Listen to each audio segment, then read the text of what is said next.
Hello children, हम कक्षा 9 की हिंदी क्लास में व्याकरण के बारे में देख रहे थे हम। और व्याकरण का हम टॉपिक देख रहे थे वाक्य, अर्थ के आधार पर वाक्य के प्रकार। और पहली वीडियो में हमने 4 प्रकार के वाक्यों के बारे में देखा। आपको याद है उनके नाम? हाँ, बोर्ड पे भी आपको दिखाई दे रहे हैं, आप देख सकते हैं। विधानवाचक, निषेधवाचक, आज्ञार्थक और प्रश्नवाचक हमने देखे थे। और आपको है ना बहुत अच्छी तरह से ये मालूम होना चाहिए, कोई भी वाक्य आपके सामने आए तो आपको ये एकदम पता होना चाहिए कि अर्थ के आधार पर ये जो वाक्य प्रश्नवाचक है, ये जो वाक्य विधानवाचक है ना, ये पता होना चाहिए। अब आगे हम देख रहे हैं इच्छावाचक वाक्य। इच्छावाचक वाक्य में हम देख रहे हैं कि जिस वाक्य में ना वक्ता के मतलब बोलने वाले की इच्छा, आशा अथवा आशीर्वाद को व्यक्त किया जाता है, वो इच्छावाचक वाक्य कहलाते हैं। जैसे कोई बोलता है कि हम कहीं यात्रा पे जाते हैं तो वो हमारे लिए इच्छा करता है और बोलते हैं कि आपकी यात्रा शुभ हो, है ना, आपकी यात्रा मंगलमय हो। और जैसे नव वर्ष आता है तो सब बोलते हैं कि नए वर्ष की शुभकामनाएं, आपका ये नव वर्ष शुभ मंगल है। तो यहाँ पे हम देख रहे हैं जो बोलने वाला है वो हमारे लिए कुछ इच्छा व्यक्त कर रहा है, कुछ अच्छी भावना उसकी वहां पर प्रकट हो रही है।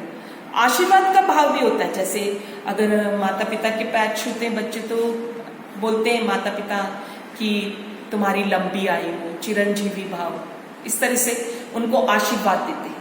तो जब आशीर्वाद का भाव या इच्छा का भाव प्रकट होता है वाक्यों में तो उसको हम इच्छावाचक वाक्य बोला जाएगा। तो हमने देख लिया अभी इच्छावाचक। और उसके बाद जो हमारा वाक्य है वो है संदेहवाचक। जिस वाक्यों में पता पड़ रहा है कि यहाँ पे कुछ संदेह है, निश्चित नहीं है, कुछ भी संदेहास्पद जो स्थिति है वो है, तो वहां पर संदेहवाचक वाक्य कहा जाए।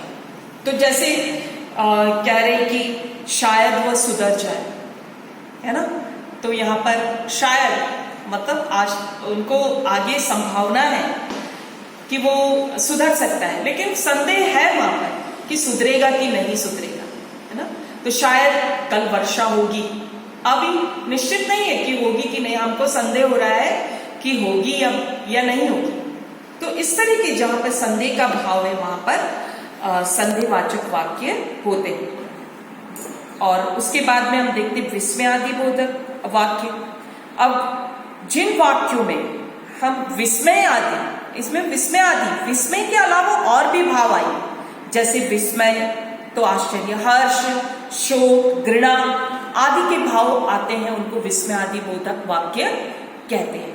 अभी देखो विस्मय का भाव है तो विस्मय का बोलेंगे, अभी हम जा रहे हैं कहीं पे प्राकृतिक दृश्य, कहीं घूमने गए, वहां पे बहुत सुंदर दृश्य दिखाई दे रहा है, बहुत बड़ी नदी बह रही है, बहुत बड़ी, तो हम उसको देखकर एकदम आश्चर्यचकित होकर बोलते अरे इतनी चौड़ी नदी, या कुछ हो जाता है जो हमने सोचा भी नहीं, तो हमें हमारे मुंह से निकल सकता अरे ऐसा क्यों हो गया, अरे वो कहाँ चला गया। तो इस तरह के जो भाव जिससे आश्चर्य की भावना प्रकट हो रही है, जब वाक्य में प्रकट होते हैं तो उन वाक्य को विस्मय आदि बोधक बोलते हैं। और विस्मय के अलावा देखिए और भी भाव है हमारे मन के भाव, जैसे हर्ष, खुशी का भाव है कि बहुत खुश हो गया कोई, अरे कोई गीत सुना है किसी ने तो उसको बहुत खुशी हो रही, या परीक्षा में बहुत अच्छे नंबर से पास हो गए तो बहुत खुश होके अपने भावों को प्रकट करते, वाह, है ना। या पिताजी बोलते हैं कि वाह तुमने तो कमाल कर दिया, वाह कितने अच्छे नंबर आए, वाह क्या गीत गाए। तो यहाँ पर क्या हो रहा है कि खुशी का भाव, प्रशंसा का भाव वहां पर आ रहा है। फिर देखिए शोक, दुख का भाव भी हो सकता है, जैसे हाय ये क्या हो गया, हाय उनका बेटा इतनी कम उम्र में चला गया, तो वो ये क्या हो गया। तो ऐसे जो शोक के भाव होते हैं वो भी प्रकट जब किए जाते हैं। और प्रशंसा के भाव में बोलते शाबाश तुमने बहुत अच्छा किया, तो इस तरह के भाव, तो वाह, अरे, शाबाश, ओ, छी, घृणा का भाव, छी, जैसे छी कितनी गंदी बदबू आ रही बोलते हैं ना, तो छी क्या हमारे घृणा के भाव को प्रकट कर रहा है। तो ऐसे जब वाक्य होंगे जिनमें ये भाव प्रकट होते हैं, विस्मय, शोक, हर्ष, प्रशंसा, घृणा, इसके भाव जब आते हैं तो उनको हम विस्मय आदि बोधक वाक्य कहते हैं।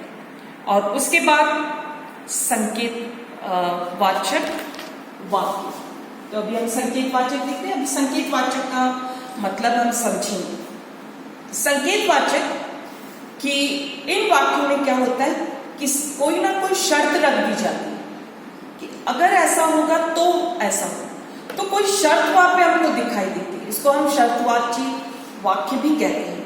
तो उसमें एक क्रिया दूसरी क्रिया पर निर्भर होती है। जैसे वाक्य हम बोलेंगे अगर वर्षा अच्छी होती तो फसल अच्छी होती। तो यहाँ पे कंडीशन देख रहे हैं, क्या कंडीशन है? वर्षा अच्छी होने की, तभी फसल अच्छी होगी, है ना। तो बोला अगर छुट्टियां होगी तो हम दिल्ली जाएंगे, अगर लॉकडाउन बंद होगा तो हम स्कूल जाएंगे। कंडीशन है ना यहाँ पर। तो इस तरह से हमको ये देखना है कि जब हम देखते हैं कि कुछ कंडीशन है तो वो संकेतवाचक वाक्य कहलाते हैं। तो आशा है आपको ये 8 जो नाम के साथ आपको याद रखना। क्या होता है, हमें वाक्य पता तो रहता है कि हाँ ये वाक्य इसमें, पर नाम याद नहीं आता एकदम से कि ये इस वाक्य को क्या बोलते हैं। तो आपको एक एक वाक्य का नाम आप अपनी तरफ से अपने तरीके से उस नाम को याद करने की कोशिश करेंगे कि अगर सिंपल है तो विधानवाचक, अगर प्रश्न पूछा जा रहा है तो प्रश्नवाचक, अगर कोई कंडीशन है वहां पे आप इस तरह से, अगर उधर कोई शर्त है तो आप उसको संकेतवाचक, अगर आ वा ची ये है तो विस्मय आदि बोधक, अगर नहीं आ रहा है तो निषेधवाचक वाक्य।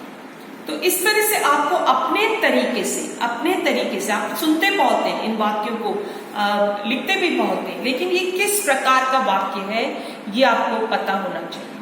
तो इससे रिलेटेड जो एक्सरसाइज है वो आपके बुक में भी दी हुई है, व्याकरण बुक में, तो आप उसको देख सकते हैं। उसके जो दिए हुए हैं वहां पर आपको कि ये वाक्य कैसे बने, एक्सरसाइज जो दी हुई है वो आप उसको कर भी सकते हैं। और कभी भी आप अपने जो ग्रामर रिलेटेड बुक होती है उसमें इस तरह के वाक्य होते हैं, तो आप खुद उसको सोच के ये कौन सा वाक्य है हमारे कोर्स के में रखा गया है, तो मुझे इसको प्रैक्टिकली भी इसको करके देखना है। तो ये आपको आपके मन में होना चाहिए। तो ये हमारे जो वाक्य के प्रकार है, मैंने पहले बताया वाक्य 2 प्रकार, अर्थ के आधार पे होता है और दूसरा रचना के आधार। आपके कोर्स में अर्थ के आधार पे, तो अर्थ के आधार पर ये 8 वाक्य, तो आप इसको अच्छी तरह से समझकर और फिर जब भी वाक्य आए तो कौन सा वाक्य ये आपको पता होना चाहिए। तो आशा है आपको आप समझ गए होंगे और इसी के साथ हम समाप्त करते हैं। Thank you.